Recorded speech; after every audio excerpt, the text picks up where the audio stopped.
Hello, I'm David Page, a director at Philanthropy Company, and welcome to 5 Questions. Today, I'm delighted to be joined by Stuart Cole, Head of Research at the Directory of Social Change. Stuart heads the research team and is responsible for the delivery of DSC's bespoke and commissioned research, along with its funding guides and funds online data.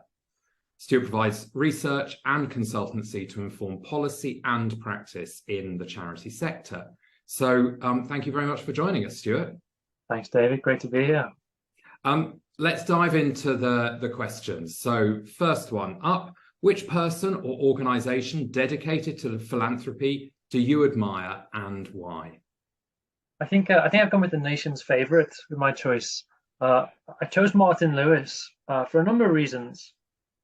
But really, he stood out to me as a real champion in what he does, and a great example, a great role model for what a public figure can do, can achieve, and also in terms of his philanthropy, his charities, what they do, and why I like how they do what they do. I had a little look to refresh my memory, but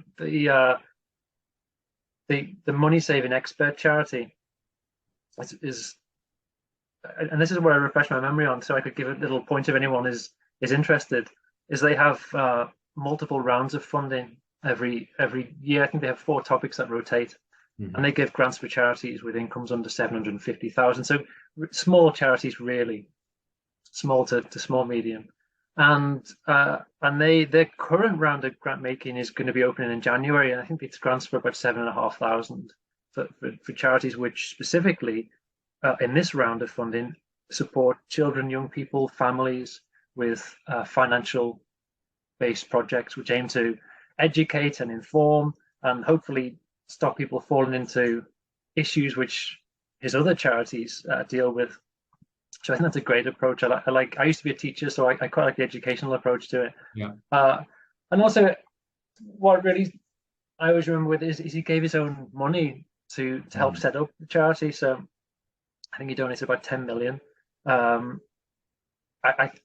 seem to remember reading as well. He'd made about 10 million. He'd pretty much spent that out and made another 10 million in wise investments. But I guess he is the money saving expert, so he knows what he's doing. He knows what he's doing. Yeah, I mean, so it's just really, really good examples. So the Coronavirus Poverty Fund he set up. I mean, obviously that was right when it was needed. There's a money-saving mental health policy institute he set up, all about trying to really extinguish that cause and effect of financial trouble affecting mental health. And I really enjoy the applied work he does in that sense. But I think what, as a researcher, what I really like is how transparent that organization is in terms of sharing information on what they gave for, how much they gave, what areas they gave in. That to me is a really, really important part of being a good grant maker, because I think that helps other organizations to do what they do better. Great. Yeah, I agree. Great choice. Great choice there. Thank you.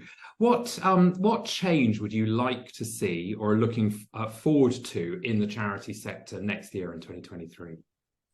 Actually, following on from that point, I'd like to see organizations be more transparent in what they do in terms of grant making, in terms of whether it's a grant making charity, whether it's a company who makes grants and also delivers in-kind support. It's really useful. It's really useful as a researcher. It's really useful in terms of informing other organizations who can base their strategic work on it. They can avoid duplication of effort. They can support other projects. They can see maybe where there might be gaps. I think companies can do really, really great philanthropic work. The problem is for me as a researcher, my research team is they don't have to publish how much they gave in cash terms. Right. And although to a certain extent it doesn't matter, because as long as they're giving it, and it's not me saying, oh, I need to police this, I need to check they're giving it. This is more about, if you're sharing that information, then again, you're informing others about what's going on, where things are being delivered, what's being delivered. It might be useful to encourage people to do more things. It might inspire other people to do more, or it shares, maybe it helps share stories of those who are being supported. And I know that companies' marketing teams are very good at that, but I think overall in the charity sector, more sharing of what you do and how you do it in really good impact reports typically. Mm-hmm. I think that can be a great tool for encouraging others, for demonstrating to others what, whether it's cash, whether it's in kind, whether it's charities, grants, what can be done and how it can be done. I think that's a really, really powerful way to use research and to support research and to help others complement what you're doing as a grant maker. Yeah, absolutely. I couldn't agree more. Some really important themes there. Could you share with us a bit about the research that you and your team have conducted that supports fundraising? Yeah, so my team provides all the data that goes into, you might have heard our funding guides. So Directory of Social Change funding guides are well known. We do the Directory of Grant Making Trusts, the Guide to Company Giving, the Guide to New Trust, the Guide to Individuals in Need. We have funds online, and they're tools to help people be able to raise funds. And essentially my team do the hard work, do the hard, heavy lifting, so those who use those resources don't have to. They're perfect examples of where my team are providing resources for individuals to find funding, and whether that's by topic of support, whether that's by location of the beneficiaries, whether it's by even the jobs they've done in the past to help fundraisers, to help caseworkers to direct grants, say, to individuals. But also our analytical work's very helpful, because that I believe, and I've seen, can be used in funding applications to evidence where a particular charity might be in the charity sector. We've done some work with armed forces charities, and part of that analysis shows how small clusters of charities exist rather than just one big homogenous group of forces charities. And that's really useful, because when you start to see smaller pockets of, say, charities delivering clinical-led mental health services or very particular types of housing support, and that, I think, I'd argue, is really useful in a funding application, to be able to say, actually, there aren't many in this area, and if you're applying for funding, that can be again, an evidence-based way to paint the picture of where you are. But yeah, my research team are real experts. They spend their days and weeks trawling through annual reports and accounts to find the funding information, so folks in the charity sector can use it. Yeah, absolutely. Invaluable work. Question number 4. How can information and data be used to tell stories? I think information and data can tell either really boring stories or really interesting stories. Absolutely. And the trick is making it not boring. So if it's a case of the grant maker using data, then of course, if you're giving out grants and you want to show your impact, you want to have those stories, and often you see them in impact reports. But also for those who are being funded, from their position, having the skills to be able to, in a funding application, use data to paint the picture of what potential impact could that funding have. And rather than just, typically people talk about the reach it might have. We'll help 1,000 people, and that's the extent it goes to. But is 1,000 people a lot? Is 1,000 people too many? You can really use that data to then paint a picture, and what will be the impact for those 1,000 people, or what will this funding achieve that it wouldn't without it. I think as well, when grantees get funds and they're asked to evaluate their work, often that's something which they might struggle with. And I think it'd be great for more charities, more grant-making charities or companies to assist with that and provide support for them to be able to, in turn, undertake that evaluation.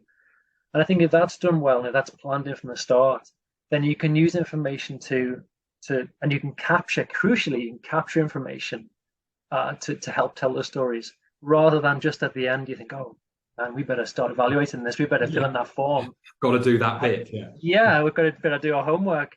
And how many people do we reach? What did they do?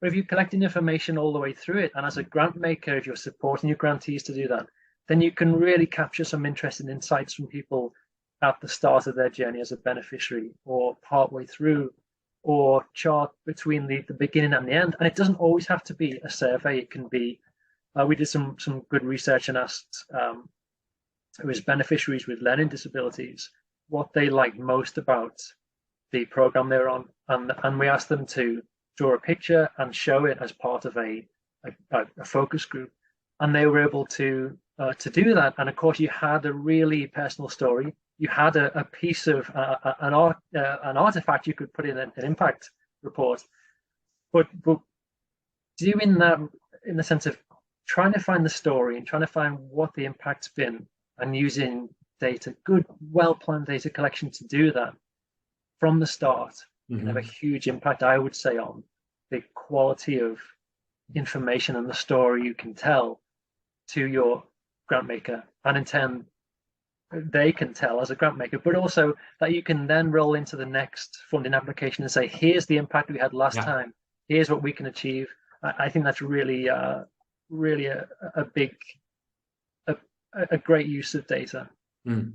Yeah, indeed, absolutely. Right, question 5, last one. Apart from your current role, where have you made the greatest difference or impact? What are you most proud of?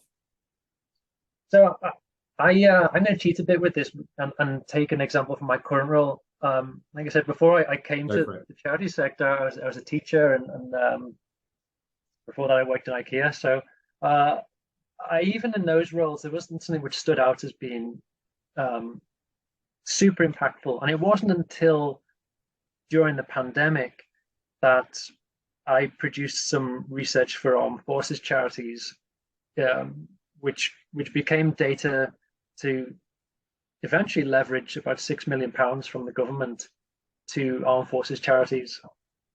And that was great. And it partly led to me winning the Forces in Mind Trust Research Award, which is, and Forces in Mind Trust fund our armed forces charities work, and they have done since 2014. They're a great funder. But that was really impactful for me, not just because I won an award, and that was lovely, but because it was a perfect example of laying the groundwork with research, and when the time came to need it, being in a position to be able to use it. So we've been, like I said, working with Forces in Mind Trust since 2014, and we collect data on and provide analysis on the armed forces charity sector. And all these reports, by the way, are free to access. You can get them on DSC's website, on the research section. But because we were already doing that, because we knew how many forces charities there were, we monitor that. When the pandemic hit, we were able to very quickly analyze that data and go to a different depth with it, but be able to show what was the likely impact on charities with the pandemic, and with them not be able to fundraise with events, and with them how many months of reserves would they cash reserves would they have to operate. And that, again, that's a story of a collaborative piece of work with us and our funder. It's also collaboration with COBSIO, who are a membership umbrella body who have kind of the go-between government and charities and charity sector. And with most deadlines in the pandemic for information, it was 48 hours tops to, I think maybe even less than that, to get information together. So it really, to me, was an example of having a partnership which had committed to mapping that sector and providing information on that sector. And when the time came where that was really needed, it wasn't a big step in terms of what we built on to be able to go that extra distance and get that extra analysis. So yeah, it was just a great example of collaboration. It was brilliant to see the impact of something I'd done previously when I worked at the university before I came to DSC, and I used to provide reports for NHS Trust. I don't know if anyone actually read them. I assume they did. But I'm sure they did. yeah, I hope so. But this time around, to see something you've done actually have an impact was a pretty new experience for me, and it was great to see. And it was nice to be part of a partnership that achieved that. Great. Well, listen, thank you very much for a brief but fascinating insight into you and your role and your team's role and the impact that can have and the work of the DSC. So thank you once again for joining 5 Questions with us, and thank you for those who have watched. See you next time. Bye.